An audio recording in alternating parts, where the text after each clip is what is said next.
কত রাজপথ, জনপথ, ধূলিপথ, কাঁটাপথ পেরিয়ে আজ আমি পৃথিবীর এই মেরুপথে, একেবারে উত্তর মেরুর পথে। জীবনের শুরুতেই তো দেখেছিলাম অবাক পৃথিবী। অবাক পৃথিবী অবাক করলে তুমি, জন্মেই দেখি ক্ষুব্ধ স্বদেশ ভূমি।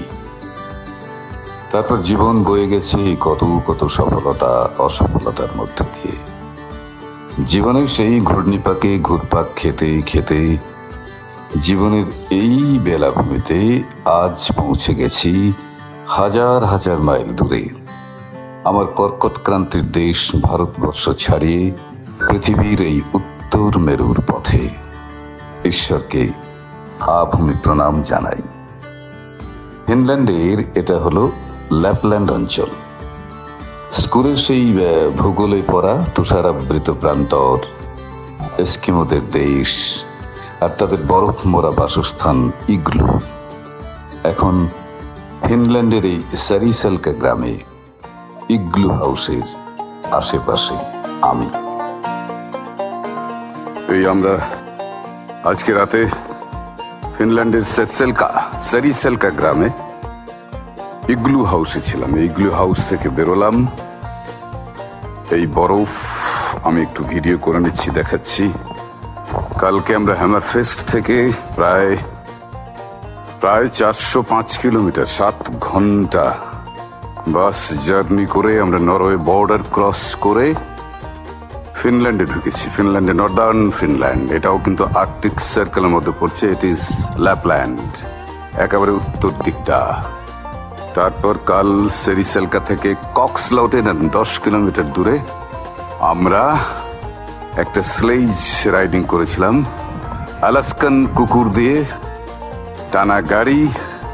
আমি বারবার বলেছি যে আমরা সবাই স্কুল লাইফে পড়েছি, তো সেটা আমরা প্রায় সন্ধ্যেবেলায় 15 মিনিট রাইডিং করলাম।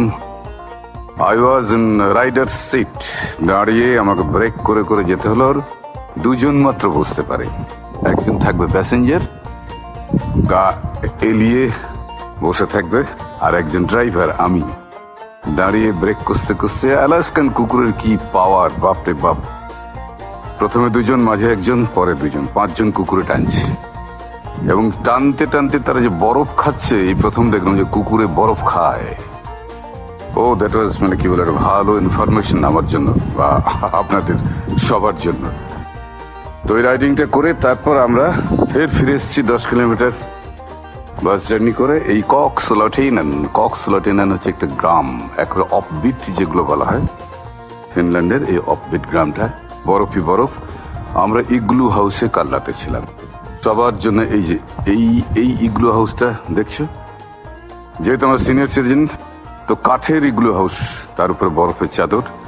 আর যেগুলো কাঁচের ইগলু হাউস, সেগুলো মানে আরো, মানে কি বলবো, ক্লোজ, আরো ওপেন, সেগুলো আর কি আরো প্রকৃতির কাছাকাছি। তো আমাদের সিনিয়র সিটিজেনদের কথা ভেবে ওই যে একটা কাঠের ইগলু হাউস, মাথায় বরফ পড়েছে, এই একটা হাউস বরফে ঢুকে গেছে, পুরোটাই বরফ। আমরা এখন এই বরফে কোনো রকমে হাঁটছি। আমাদের ব্রেকফাস্ট পয়েন্ট এখান থেকে, মানে হোটেল রিসেপশন ব্রেকফাস্ট পয়েন্ট বেশ খানিকটা দূরে। গাড়ি এসে আমাদেরকে নিয়ে যাবে ব্রেকফাস্ট পয়েন্টে। আমি শুধু বরফটা একটু দেখিয়ে দিই। পাইন গাছ বিমর্ষ একাকী একলা দাঁড়িয়ে আছে।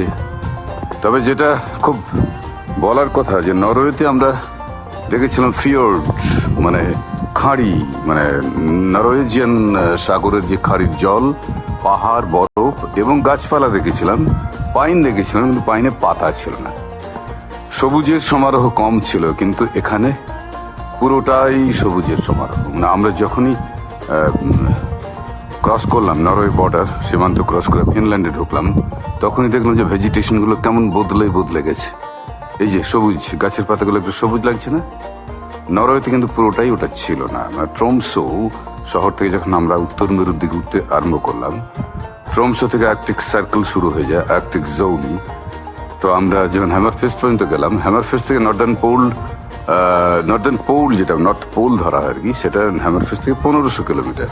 কিন্তু হ্যামারফেস্ট লাস্ট শহর এই পৃথিবীর নরওয়ে সাইড থেকে। তারপর কোনো বসতি নেই, এবং সেমি কালচারাল পিপল হয়তো গ্রামেগঞ্জে থাকে, কিন্তু আর ওদিকে যাওয়ার কোনো অনুমতি নেই। তারপর 1500 কিলোমিটার দূরে হচ্ছে নর্থ পোল, এবং ওখানে গ্লেসিয়ার শুরু। গ্লেসিয়ার গ্লেসিয়ার গ্লেসিয়ার, কিন্তু আমরা কি কম গ্লেসিয়ারের মধ্যে এখন আছি দাঁড়িয়ে? এটা তো এক ধরনের গ্লেসিয়ার, শুধুই বরফ, শুধুই বরফ। আমি জানি এখানে হিন্দি ফিল্মের শুটিং নিশ্চয়ই কিছু কিছু হয়েছে কোনো ফিল্মে। আমি ইউরোপ ঘুরেছি, ইউরোপের আল্পস পাহাড়ের মাথায় বরফ দেখেছি চূড়ায় চূড়ায়, মাউন্ট ইটলিসে গেছি, সুইজারল্যান্ডে বরফ এবং সবুজ, সবুজের সমারোহটা এখানে বেশি, টানেল, বরফ, সবুজ সব নিয়ে আর কি। কিন্তু এখানে পৃথিবীর যত বরফ যেন জমা হয়ে গেছে এই উত্তর মেরুতে, Arctic circle, northern pole of the world. ব্যাস, আরো ওই যে কতগুলো ইগলু হাউস, ওই একটা হাউস, ওই যে বরফের চাদরগুলো দেখা যাচ্ছে, এই একটা ইগলু হাউস। আমরা ছিলাম এই ইগলু হাউসটায়, ভিতরে অল কমফোর্টস, কিন্তু বাইরেটা বরফ। এই বরফ, আমাদের গাড়ি আসবে এখন, কারণ আমরা হেঁটে এখান থেকে যেতে পারবো না, প্রচুর বরফ, আমরা পা পিছলে হড়কে পড়ে যাব। গাড়ি করে আমরা হোটেল রিসেপশন পয়েন্ট বা ওদের ব্রেকফাস্ট পয়েন্টে যাবো এখনই। ওদের ব্রেকফাস্ট করে আমরা রেনডিয়ার রাইডিং করবো, বলগা হরিণের চাপবো আজকে, বলগা হরিণের গাড়ি।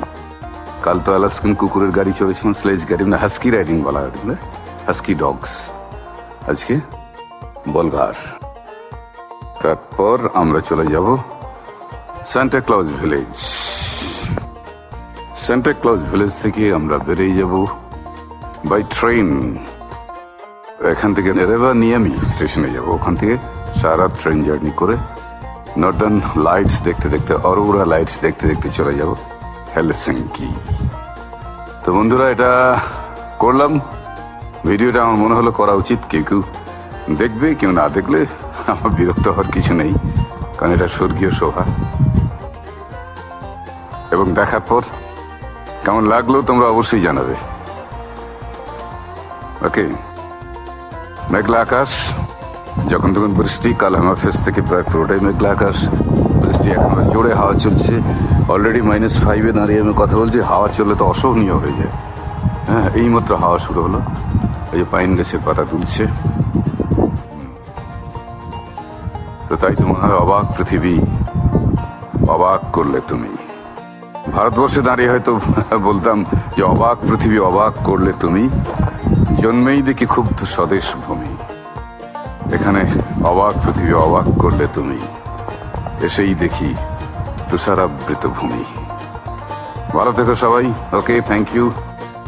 আর একবার পুরোটা আমি দেখিয়ে দিই। এই ইগলু হাউসের মাথার উপরে বড়, ওই দূরে দূরে ইগলু হাউসগুলো, বেশ খানিকটা দূরে দূরে, যত দূর চোখ যায় দিগন্ত বিস্তৃত শুধু বরফ, বরফ আর বরফ।